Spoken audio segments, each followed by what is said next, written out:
now the NFC champions, the New York Giants. When the Giants ran onto the field in Pasadena for Super Bowl XXI, it was the final leg in a season-long journey. We weren't just going to have a regular season, or we weren't going to have a season where we were just hoping to make it to the playoffs. In the back of everybody's mind, I really feel that we all believe that we could win a Super Bowl.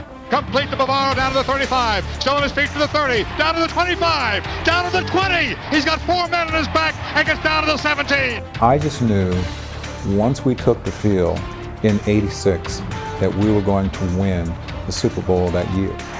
He's going to get a touchdown if he holds it. Touchdown! Harry Carson. In the divisional playoffs, the Giants ran roughshod over San Francisco in a resounding 49-3 victory.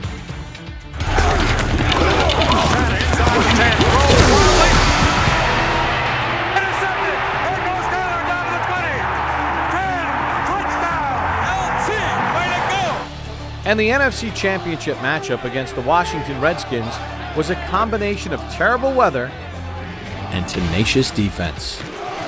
The sweet memories are 17-0 when we beat the Redskins the third time to go on to win the NFC Championship. Lobs it, complete touchdown.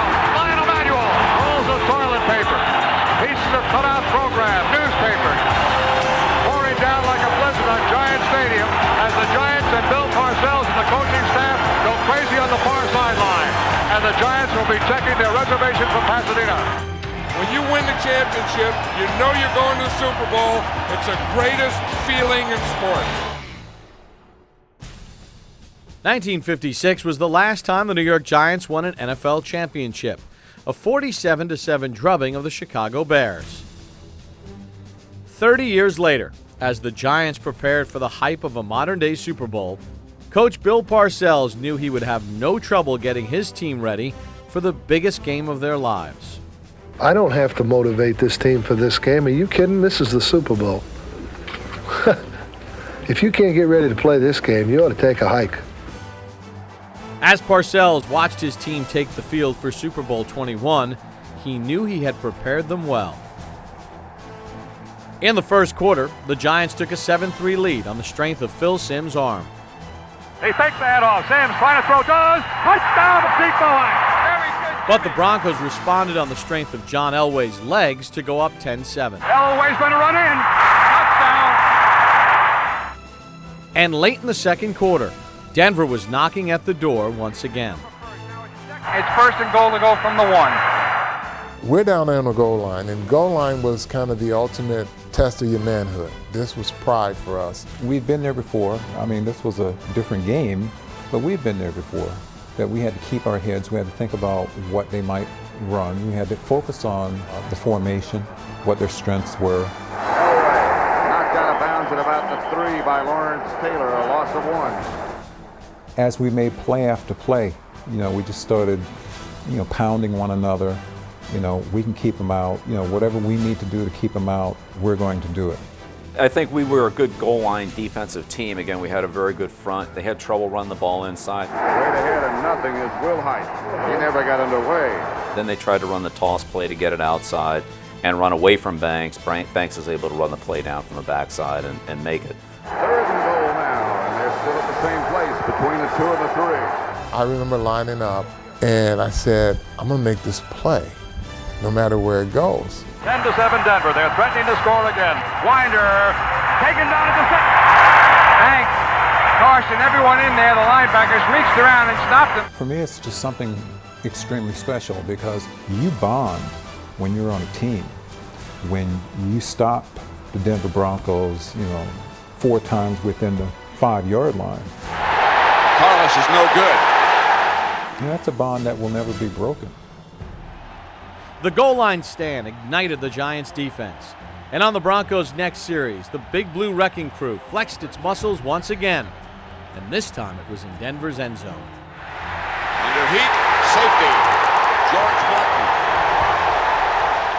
At the snap of the ball, I fake as if though I'm going inside. And what I do is I spin around and come around the outside. And there's Elway who runs right into my arms. It was a trick play, I gotta admit that, but it worked to perfection. The offensive tackle bid on it, and that's what you call being a wily old veteran. Martin's safety did not give the Giants the lead, but it did give them something almost as important: momentum. The momentum shift, particularly after the safety. And I'll tell you, people don't realize this, but we had come from a cold weather climate, and we'd gone out to Pasadena, and the weather played a factor. We were used to the cold weather, taking 4 hours to warm up and thaw out. We were used to that. We got to the Pasadena, and if you remember the first half, it was hot. The sun was out, and we were actually snowmen melting. So we didn't play a good first half in that game. We came in halftime. They said, okay, we played a really terrible half. We're going to come out in the second half. We came out on the field. It seemed like the sun went down, and the temperature went down 20 degrees. It's almost like we plugged into an outlet, and it gave us energy. On the Giants' first possession in the second half, Bill Parcells called for a fake punt on a 4th and 1 at their own 46-yard line. The element of surprise is a great advantage in battle. I'm going to do everything that I think gives us the best chance to win. After Jeff Rutledge got the first down, Parcells' next move was to take the reins off of his quarterback. And I said, let's go. Be daring. Take chances. Let's go. Let's go try to do this aggressively. With his coach's blessing, Sims led a second-half offensive explosion. Sims has the ball. Sims throws, end zone, the ball, touchdown! It was the go-ahead touchdown. Because, like I said, we were losing 10-9. And the great part about that touchdown is somebody took a picture of it head-on, of me head-on. So you got me kneeling down, giving thanks for scoring a touchdown, and behind me you can see the scoreboard on the other side of the field. That's the only meaning it really had to me, was that it was the start of the turning of the tide. And we never really looked back from that. McConkey comes in motion to the right-hand side. Pitch, Forrester turns around, back to Sims, on the flea flicker. Sims is looking way downfield, he's got a receiver, complete, down to the 10, 5, touchdown, I believe. That's on the mark at the 1. Still McConkey to the 1-yard line. Sims has the ball, he is going to pass. He does, it is complete. Yes, he hung on to the ball. Navarro hung on to the ball, and McConkey came down with it. The entire Giants offense was now firing on all cylinders as the game was winding down. Parcells rewarded one of his players with a rare Super Bowl opportunity. I never thought I would get a chance to play, just being with those guys and being in the huddle. And when I had a chance to go on the field, they all looked at me and said, hey man, we're going to get you in, just come on. So I was very happy. There it goes, Otis Anderson, he's got a touchdown. Here's Parcells' payback to O.J. for being patient. Anderson's touchdown was the final statement of the Giants' Super Bowl dominance. The Super Bowl champions are the Giants. The Giants have accomplished something that many people thought they would never see. I'm going to go to Disney World. I'm going to go to Disneyland. I think when I came home, the next morning we woke up, and my wife and I, oh my God, we were, it was the greatest moments of our athletic career together. It was the best because we just sit there and go, oh my God, we won. Amongst all the jubilation, amongst all the elation, all the cheering, all of the fanfare, there's a moment of pause that you have within yourself when you realize that you reached that pinnacle. And you realize that all of those people in that stand who, over the years, the many years who've supported you, it almost was surreal. It almost was in slow motion.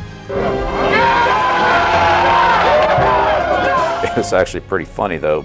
I was obviously young, and the game was over, and the locker room was, of course, pandemonium. It was an awesome scene. And I just felt like, I'll never be in this moment again. So I walked out of the locker room, walked back out onto the Rose Bowl and just took one last look at the field and the scoreboard and the whole scene. It was just, a moment that I just personally wanted to capture. And then I came back in, and the security guards wouldn't let me back into the locker room to get to the buses. I was young enough. Nobody knew who I was. It was just fine. But I almost couldn't get back on the bus. The rest of your life, man, nobody can ever tell you that you couldn't do it, because you did it.